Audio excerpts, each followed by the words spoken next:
Advertencia: el siguiente podcast está basado en hechos reales. Algunos de los casos aquí presentados aún están sin resolverse.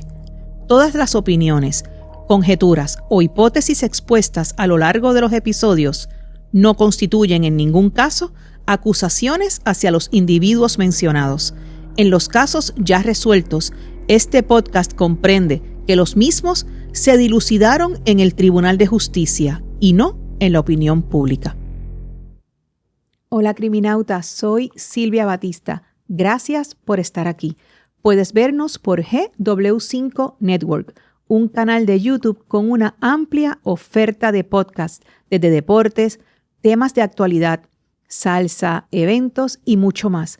Y recuerda, criminauta, puedes escucharnos a través de todas las plataformas de audio. Y ahora, criminauta, es hora de desenredar el hilo del crimen.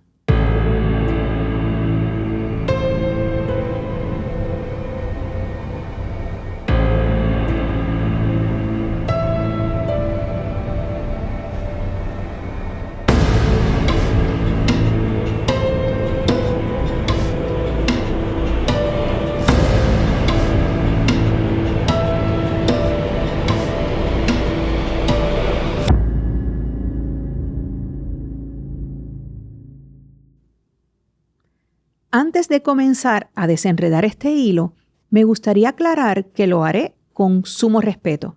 Siempre que nos acercamos a un hilo ocurrido en otro país, es importante recordar que no debemos auscultarlo desde nuestra mirada, sino adentrarnos en el contexto histórico y cultural de nuestro país hermano. Igualmente, en el relato, algunas palabras las voy a sustituir por aquellas que se usan más en la isla. Cuando menciono la isla me refiero a Puerto Rico, que es la cuna de este podcast y en donde hasta el momento hay más criminautas. Con todo mi cariño y respeto, comencemos a desenredar el hilo del crimen. Alcácer, España. Hay noches que parecen inofensivas. Noches de risas adolescentes, de planes improvisados, de caminos que se sienten cortos, aunque no lo sean. El 13 de noviembre de 1992, en un pequeño pueblo de Valencia, 3 niñas salieron de sus casas con la ligereza de quien no sabe que está a punto de desaparecer del mundo. Hicieron autostop, confiaron, subieron a un carro y nunca llegaron. El silencio no fue inmediato. Primero vino la espera, luego la preocupación y después el ruido. Un país entero observando, cámaras encendidas, micrófonos abiertos, dolor transmitido en vivo. Porque este no fue solo un crimen. Fue el momento en que la tragedia dejó de ser íntima y se convirtió en espectáculo. Las encontraron unos meses después, pero la verdad nunca llegó completa. Se habló de culpables, se dictaron sentencias, se cerraron expedientes y aún así hay preguntas que siguen respirando. Porque hay historias que no terminan cuando se resuelven, sino cuando se comprenden. Y esta todavía no se entiende. Comencemos.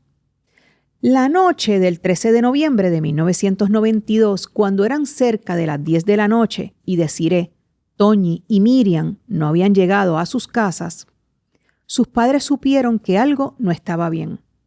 A la preocupación inicial siguieron las llamadas a las amistades, las llamadas entre las 3 familias para ver si sabían algo, las vueltas por el área para ver si las veían, la ida a las autoridades a pedir ayuda para encontrarse con la habitual respuesta de hay que esperar 24 horas para poner una denuncia.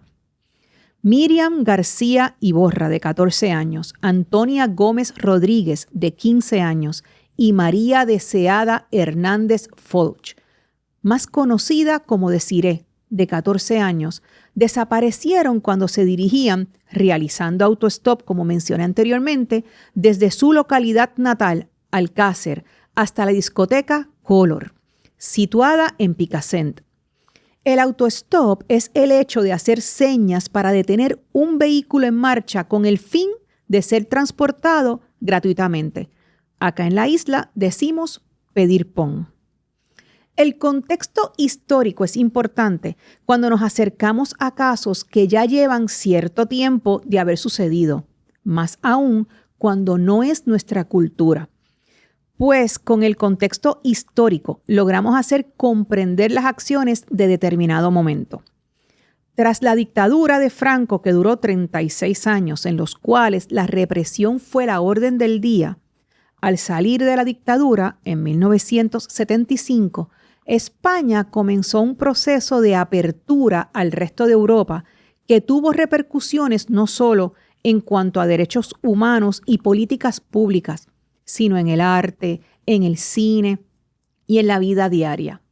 Para llegar a Color, la cual era una discoteca para menores de edad y la cual estaba abierta hasta las 10 de la noche, pues para ir aquí a Color, este centro de diversión tenía unas guaguas en las cuales los transportaban. Otra forma era pues que los adultos los pudieran llevar. Y sí, algunos menores usaban el llamado pon que decimos aquí en la isla como medio de transporte. Era una respuesta de libertad ante la represión que vivió todo un país por espacio de 36 años. Pero continuemos. La noche de los hechos, las niñas se reunieron y fueron a visitar a otra amiga, Esther 10, quien no podía ir con ellas esa noche a divertirse porque estaba enferma. Al salir de la casa de Esther, Miriam llamó a su casa a ver si su papá podía llevarlas, pero este estaba enfermo. Así que decidieron salir desde Alcácer hacia la discoteca, hacia Color, situada en la carretera CB 405 entre Picassent y Montserrat. Esta fue una de las salas más reconocidas de los ratos de ocio en los años 80 y 90, con su característica fachada en tonos chillones. En un semáforo de Alcácer, haciendo dedo, autostop, les dieron pon hacia Picassent, Francisco José Hervás y su novia, quienes las dejan entonces en una estación de gasolina en Picassent. En este punto, Hervás y su novia se alejan en su auto y las niñas siguen caminando. Acto seguido, se cruzan con José Cano, quien iba en dirección contraria en motora, y se saludan con la mano, tras lo cual cada cual siguió su camino. Las niñas caminarían un poco más para llegar a Color, pero jamás llegaron. De aquí, regresamos a esas primeras horas de angustia en las cuales los padres de las niñas sabían que algo no estaba bien, pero aún no podían hacer una denuncia formal. Lo que seguiría a continuación fue una mezcla de sucesos que culminaron en una media verdad y una sentencia. Esperar las 24 horas que exige la justicia antes de poder formalizar una denuncia por desaparición no era obviamente una opción para esas tres familias. Vicente Hernández y Rose Folch eran los padres de Desiree, Fernando Gómez y Luisa Rodríguez eran los padres de Toñi, y Fernando García y Matilde Iborra eran los padres de Miriam. Fernando García, el papá de Miriam, fue el portavoz de las tres familias en los medios, o tal vez no el portavoz porque no sé si las tres familias estuvieron de acuerdo con todas las entrevistas y el alcance que tuvieron los medios en el caso. Pero Fernando García fue el enlace entre los medios y las familias. El pueblo se unió a la desesperación y se lanzaron a buscar ellos mismos a las niñas en los lugares que debieron haber frecuentado. En Color, en los alrededores, fueron por callejones, por callejuelas, por casas abandonadas, por parajes solitarios. Una vez pasadas las 24 horas, formalizaron la denuncia y la foto de Toñi, Desiree y Miriam se difundió por todos lados. En un principio corrió la foto en blanco y negro, que aún hoy día es una de las que sale en cualquier búsqueda general que se dé por Google o por cualquier plataforma de búsqueda. No obstante, Ante la sugerencia de la periodista inglesa Patricia Murray, radicada en España, la foto de búsqueda oficial de las niñas fue sustituida por una a colores, en la cual la apariencia de las niñas fuera más suave, porque la versión en blanco y negro podía dar la impresión de unas niñas que simplemente se habían ido de la casa.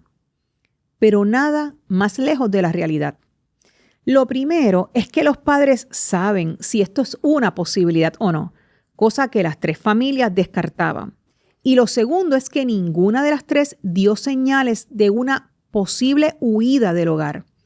Toñi llamó el día antes a una estación de radio y le dedicó una canción New Wave a sus amigas, Major Tom del cantautor alemán Peter Schilling, y Desiree en su cuarto dejó listo su bolso para ir a patinar al día siguiente.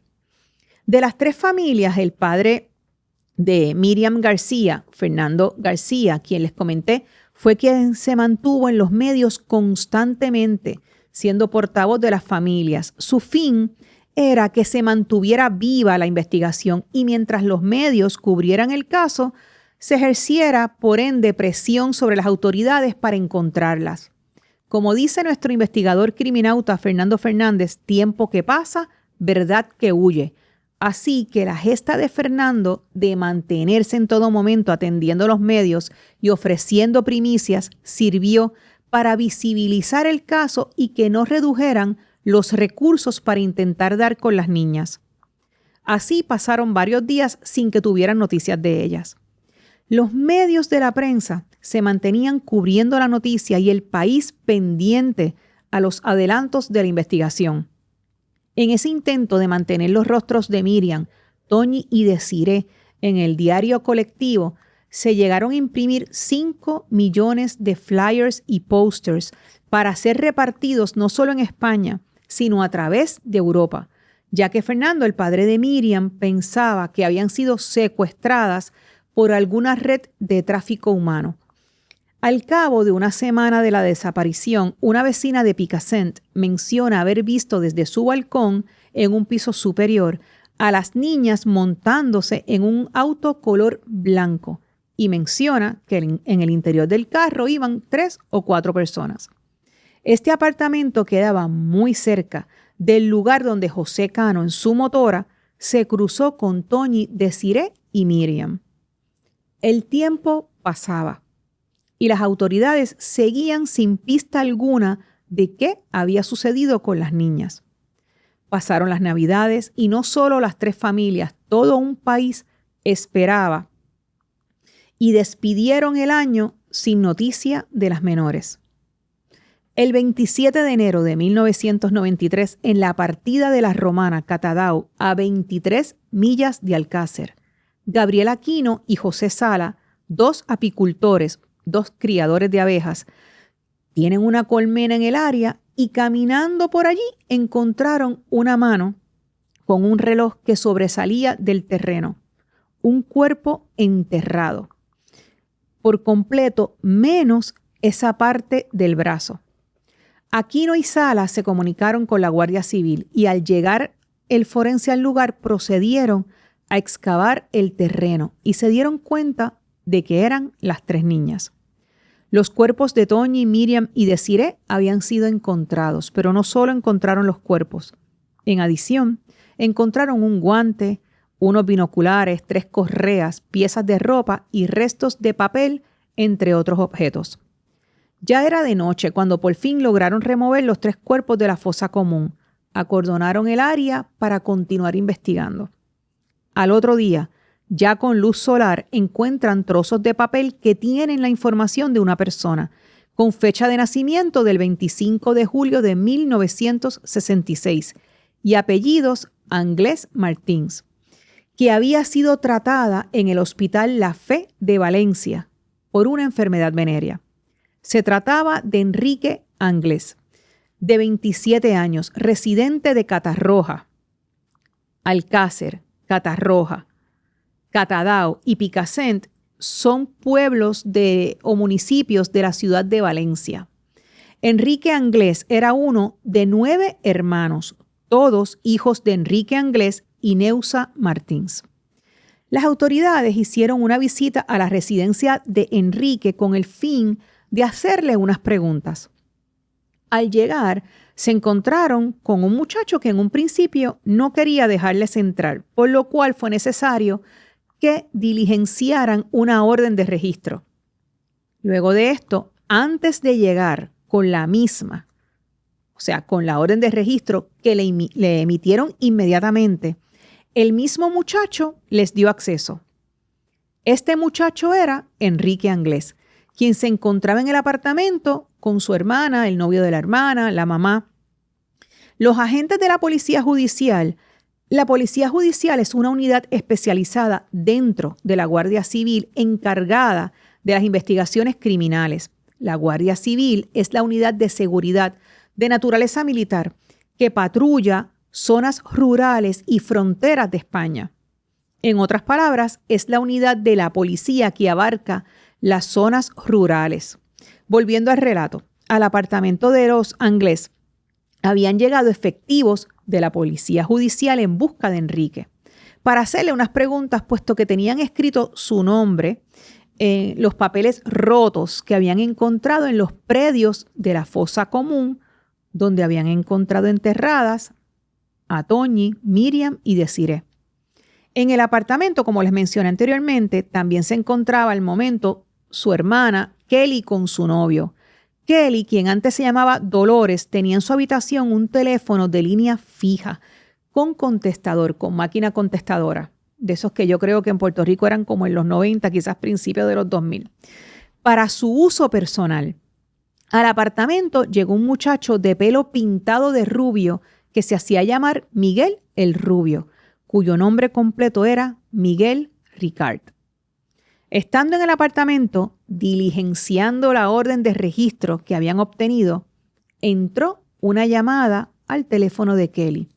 La Policía Judicial le instruye que no responda y se escucha en la máquina contestadora el mensaje que dejó Antonio Anglés, otro de los hermanos. Y dice: soy yo, Rubén. Cuando vengas, le dices al Rubio que vaya a donde está el plato y la maneta de la moto y que traiga los 2 sacos de dormir y los Kellogg's y la leche que están encima de la nevera, ¿sabes? Lo antes posible. La Policía Judicial se llevó la cinta como evidencia y junto al Rubio y Enrique se los llevaron al cuartel para interrogarlos. Al percatarse que el Rubio, Miguel Ricard, había llegado en un carro blanco, el mismo color del auto en el cual la vecina de Picassent mencionó haber visto desde su balcón a las niñas montarse en él. Ya en el cuartel de la policía, siendo interrogado, Enrique, ¿verdad? Cuando la policía estaba interrogando a Enrique, me disculpan, la policía se da cuenta que el muchacho tiene una discapacidad mental y que no había podido ser él quien perpetró el crimen. Pero en el interrogatorio obtienen información de que su hermano Antonio, el 4º hijo del matrimonio Anglés Martins, había usado su boleta para recibir atención médica. Antonio sí tenía récord criminal. Miguel Ricard es interrogado, tras lo cual, luego de varias declaraciones en las que mintió y se pudo comprobar que había mentido, llega a confesar que tuvo que ver con el asesinato de las 3 niñas, pero señala a Antonio como el autor intelectual. Antonio, por su parte, según su familia, estaba en el apartamento el día en que llegaron las autoridades allí en busca de Enrique, y al ver que era la policía quien estaba llegando, Antonio escapó por una ventana, según relatara su hermana Kelly. Este relato pueden verlo completo en la serie de Netflix de Alcácer Murders. Desde entonces, Antonio está prófugo. Sin poder arrestar e interrogar a Antonio, a quienes sus familiares describieron en todo momento como violento y sumamente peligroso, las autoridades se centraron en Miguel Ricard.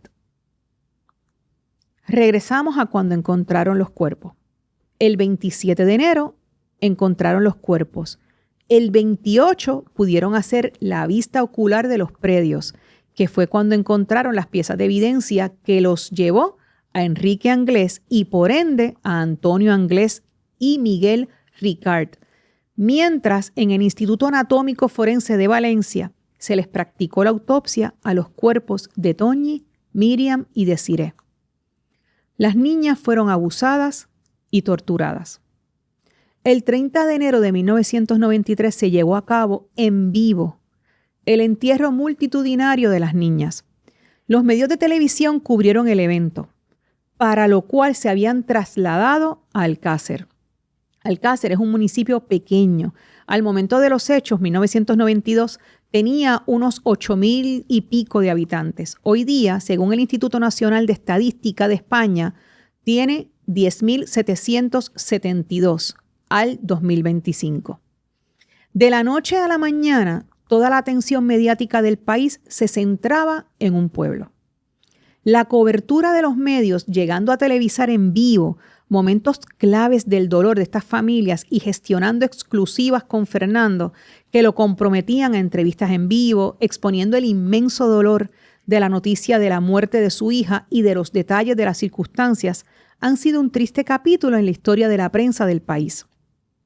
Las figuras de los medios que protagonizaron la mayor exposición de este tipo de cobertura fueron Paco Lobatón y Nieves Herrero, aunque no fueron los únicos.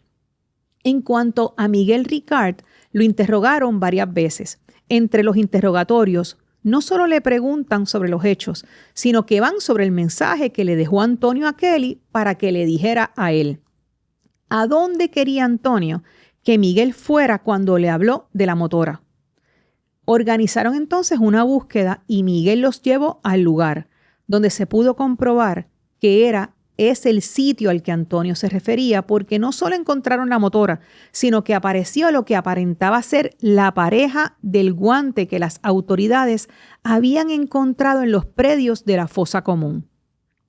En términos de la investigación, Miguel declaró en varias ocasiones, siendo la cuarta ocasión la que las autoridades dieron por cierta, puesto que hubo elementos que sí pudieron corroborar. Según el relato de Miguel, recogieron a las niñas, las cuales les indicaron que deseaban llegar a Color. Pero las menores, al darse cuenta de que pasaron la discoteca, comenzaron a gritar. Acto seguido, Antonio las golpea. El dúo lleva a Toñi, Desiree y Miriam a un paraje solitario, escabroso y apartado, donde había una especie de casa en piedras abandonada a la cual se llegaba por medio de un camino de tierra y piedras, alumbrándose con unas linternas.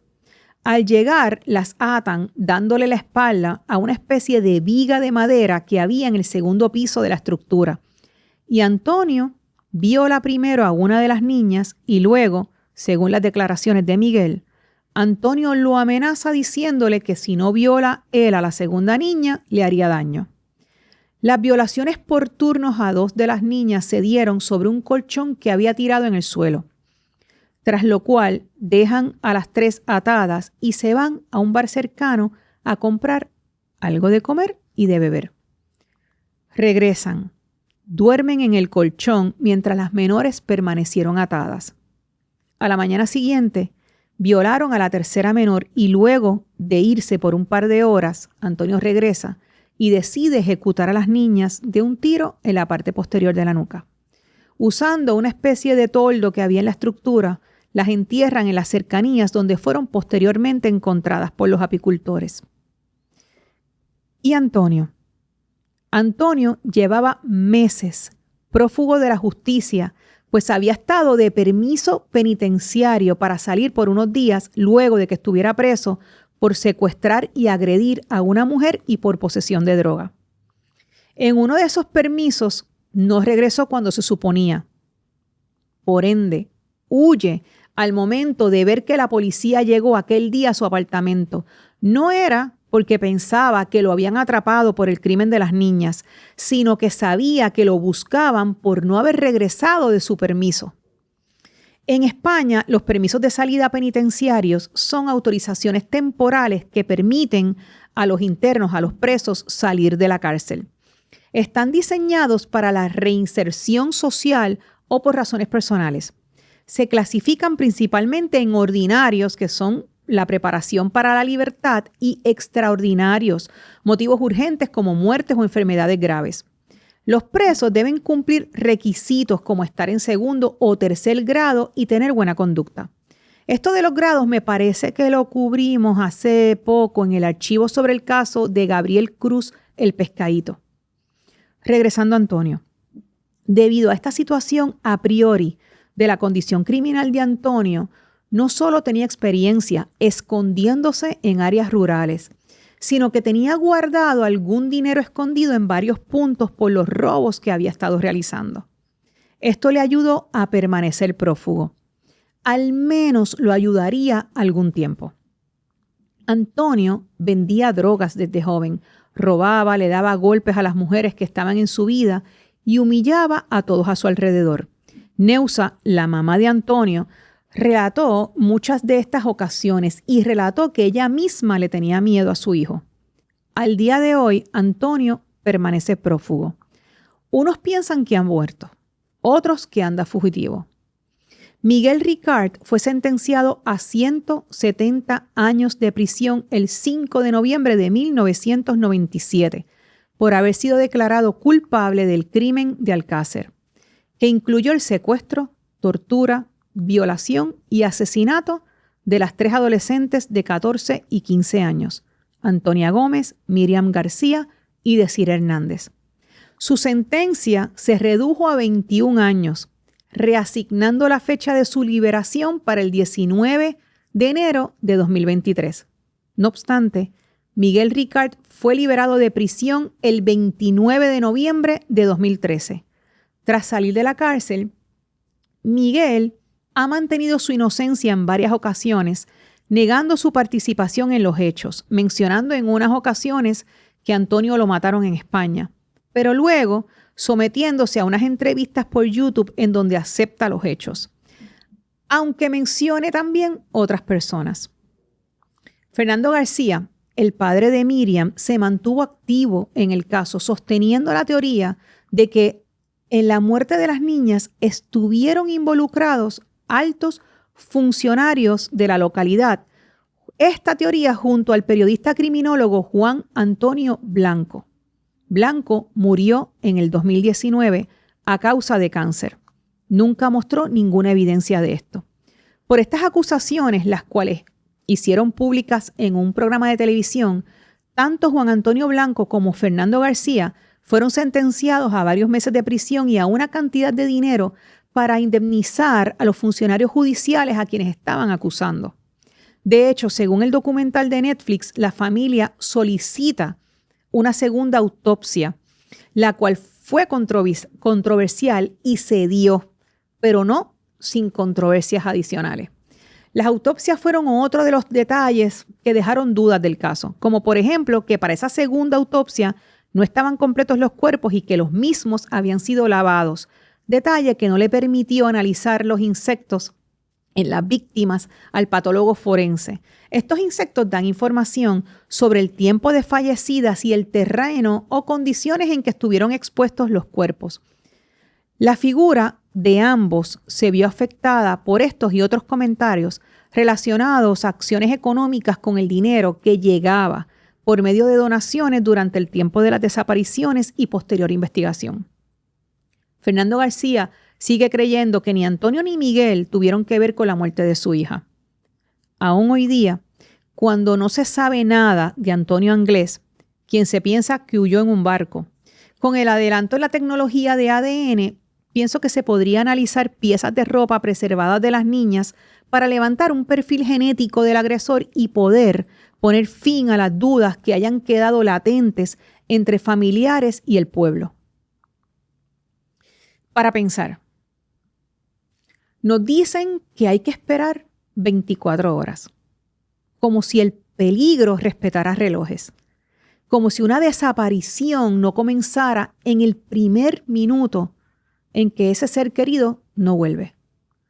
Pero ¿y si el problema no es el tiempo, sino el sistema? Porque cada hora que se pierde es una oportunidad que no regresa. Cada protocolo que se retrasa es una búsqueda que comienza tarde. Tal vez cambiar el sistema comienza con entender que una ausencia nunca es normal cuando alguien es vulnerable. Y entonces la pregunta no es si debemos esperar, sino cuántas historias más estamos dispuestos a perder mientras lo hacemos. Para esto debemos reunir firmas, acercarnos a legisladores, reunirnos con policías, con investigadores, con fiscales, ver opciones reales más allá de las emociones, opciones que nos permitan ejecutar un plan que trabaje para todos. En cuanto a la prensa, hubo un momento en que el dolor dejó de ser de la familia y pasó a ser del público. Como comencé, cámaras encendidas, micrófonos insistentes. Preguntas que no buscaban respuestas, sino reacciones. El sufrimiento se volvió contenido. La intimidad fue un espectáculo. Y entonces, más allá del crimen, hay otra herida, la de haber tenido que llorar en público. Y sí, hubo un padre que en un principio comprendió que los medios eran la puerta para presionar a las autoridades a esforzarse para encontrar las niñas. Unas autoridades que tan pronto llegaron les dijeron, no las puedo buscar aún, debemos esperar 24 horas. Estar presentes en los medios garantizaba que funcionarios y políticos presionaran a la policía para encontrar respuestas. Pero al final del día, parece que fue la suerte la que dio con los cuerpos de las niñas. No fue una búsqueda de la policía. Fueron 2 apicultores caminando en lo que sus abejas salían de la colmena. La pregunta es incómoda, pero necesaria. ¿En qué momento dejamos de mirar para entender y empezamos a mirar para consumir morbo al punto de no respetar el dolor ajeno? ¿En qué momento para un medio se vuelve espectáculo una tragedia? Y esto no sucede solamente en España. Esto sucede en Puerto Rico. Esto sucede en todas partes del mundo, porque en todas partes del mundo tenemos que como sociedad cuestionarnos cómo estamos respondiendo ante estas tragedias. Paz y bien para cada uno de los familiares de Toñi, Miriam y Desiree. Y recuerda, criminauta, en el hilo del crimen no siempre tenemos todas las respuestas, pero seguimos haciendo las preguntas que no debemos dejar de pensar para encontrar respuestas juntos. Gracias por ver todos los episodios del Hilo del Crimen, gracias por los comentarios, gracias por los likes, gracias por cada vez que me piden o me solicitan casos.